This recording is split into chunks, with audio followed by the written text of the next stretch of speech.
আমাদের গ্র্যাজুয়েটরা এখন যদি ইন্ডাস্ট্রি হায়ার করে ঠিক সাথে সাথে কাজ করাতে পারে পারে না। এখন তো 1 থেকে 1.5 বছর ট্রেনিং দিতে হয়। আমাদের তো ট্যালেন্ট আছে, তাই না? আমরা আমাদের ফ্যাসিলিটি না থাকতে পারে, ফ্যাব্রিকেশন ফ্যাসিলিটি না থাকতে পারে, $600 বিলিয়ন হয়তো $1 ট্রিলিয়ন হয়ে যাবে। 2030 এর মধ্যে একটা এস্টিমেশন দেখলাম, $1 ট্রিলিয়ন হয়ে যাবে। সহজে যদি একটু বলেন যে সেমিকন্ডাক্টর ইন্ডাস্ট্রি আসলে কি, কেন বাংলাদেশের জন্য কেন গুরুত্বপূর্ণ, গ্লোবালি আসলে যেটা বলে এটা ছাড়া আসলে অচল, আসলে কেন? আপনারা একটু আগেই যেমন বললেন প্রতিটা জিনিসেরই একটা ব্রেইন আছে, সেই ব্রেইনটি হলো আসলে সিলিকন চিপ, তাই না? এই চিপ ছাড়া কোনো কিছুই এই দুনিয়ায় চিন্তা করা যাবে না, এখন যায় না অ্যাকচুয়ালি। হ্যাঁ, তো সেমিকন্ডাক্টর ইন্ডাস্ট্রিটা হলো যে আপনার সমস্ত আমরা যত কিছু প্রোগ্রাম সব কিছু করি ওটা অ্যাকচুয়াল ক্যালকুলেশনটা হার্ডওয়্যারের মধ্যে হয়, সেই হার্ডওয়্যারটা হলো চিপ। হ্যাঁ, তো তো এখন এই জন্য এটা মানে মার্কেটটা ওরকম যেটা বললো একটু আগে, সেটা হয়তো এখন $600 বিলিয়ন হয়তো $1 ট্রিলিয়ন হয়ে যাবে। 2030 এর মধ্যে একটা এস্টিমেশন দেখলাম, $1 ট্রিলিয়ন হয়ে যাবে। তো এখানে মানে কাজ করার স্কোপ তো অনেক, তাই না? আমাদের বাংলা মানে এখন যেমন ধরেন কোন মার্কেটগুলো ফ্লারিশ করতেছে, এখন ফ্লারিশ করতেছে এআই, তারপর ইলেকট্রিক ভেহিকল, তাই না? এগুলো এখন ফ্লারিশ করতেছে। আর আমরা বাংলাদেশ অ্যাজ ইউল আমরা কোথায় ঢুকতে পারি, তাই না? এটা আরেকটা আপনার বড় জায়গা। তো আসলে এটা মার্কেটটা এত বড়, আমাদের ঢুকার স্কোপও এরকম বিভিন্ন ইতে আছে। তো মেইনলি আমরা এখন যেটা করছি সেটা হচ্ছে আউটসোর্সিং করতেছি কিছু, কিন্তু ডিজাইন ফেজে আউটসোর্সিং করতেছি। আর আমরা নেক্সট হয়তো ঢুকতে পারি হলো টেস্টিং অ্যান্ড প্যাকেজিংয়ে, যেটা বলে আর কি, এই একটা নিচ ফিল্ড, এটাকে হয়তো আমরা নেক্সটে পেনিট্রেট করতে পারি। আর আমরা একটা জাম দিতে পারি, সেই জামটা হচ্ছে যে আমরা নিজেরা কিন্তু অ্যাকচুয়ালি আমাদের তো ট্যালেন্ট আছে, তাই না?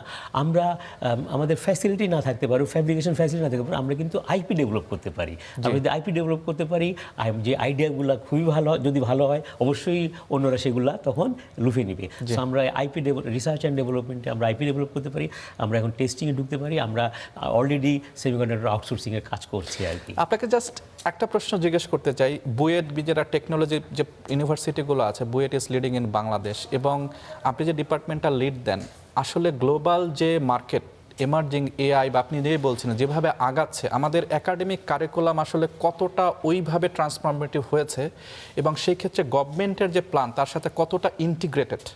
আচ্ছা, এটা অবশ্যই আমি ডক্টর আহসান এখানে আছেন বলবো যে আমরা টু বি ফ্র্যাঙ্ক আমরা তো আসলে অত প্রিপেয়ার্ড না, আমাদের কারিকুলাম এখন অনেক ল্যাকিং। যেমন আমি নিজের কথা যদি বলি, আমি যখন বাংলাদেশ থেকে জাপানে গিয়েছি, আমরা স্পাইস সফটওয়্যারটাও আমাদের করাতে হতো না, বাট এখন চেঞ্জ হয়েছে, এখন অনেক করছি। বাট আমরা টু বি ফ্র্যাঙ্ক আমরা অনেক পিছিয়ে আছি।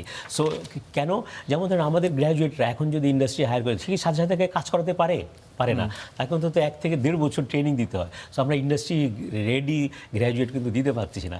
সো আমাদেরকে কারিকুলামে হিউজ কাজ করার জায়গা আছে, সেখানে আমাদের হয়তো আপগ্রেড করতে হবে। কিন্তু আপনাকে একটা জিনিস মনে রাখতে হবে, শুধু কারিকুলাম আমি আপগ্রেড করে আমি তো একটা বিএসসি ইঞ্জিনিয়ারিং ইন ট্রিপলি সব কিছু পড়াতে পারবো না, তাই না? আমার সময় তো লিমিটেড, অনেক ভাগ আছে, আমাকে সবগুলো ভাগই তো পড়াতে হবে। আমি যদি শুধু সেমিকন্ডাক্টরের উপর একটা বিএসসি ইঞ্জিনিয়ারিং দিতে পারতাম সেটা হয়তো অন্যরকম, কিন্তু সেটা তো আবার ফিজিবল না, তাই না? আচ্ছা, এই জন্য আমাদের এখানে একটু লিমিটেশন আছে। তবে আমরা এর সাথে আমরা কারিকুলাম অবশ্যই আপগ্রেড করে ইন্ডাস্ট্রির সাথে অ্যালাইন করে করতে হবে।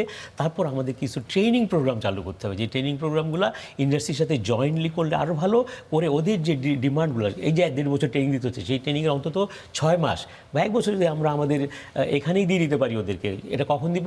ওরা যখন পরীক্ষার মাঝখানে যে গ্যাপগুলো থাকে, পিএল থাকে, বা ওরা হয়তো উইকেন্ডে বিকালে ট্রেনিংগুলো নিতে পারে, নিয়ে আমরা যদি পার্টিকুলার ট্রেনিংগুলো দিতে পারি, আমার মনে হয় ওরা অনেক এগিয়ে যাবে।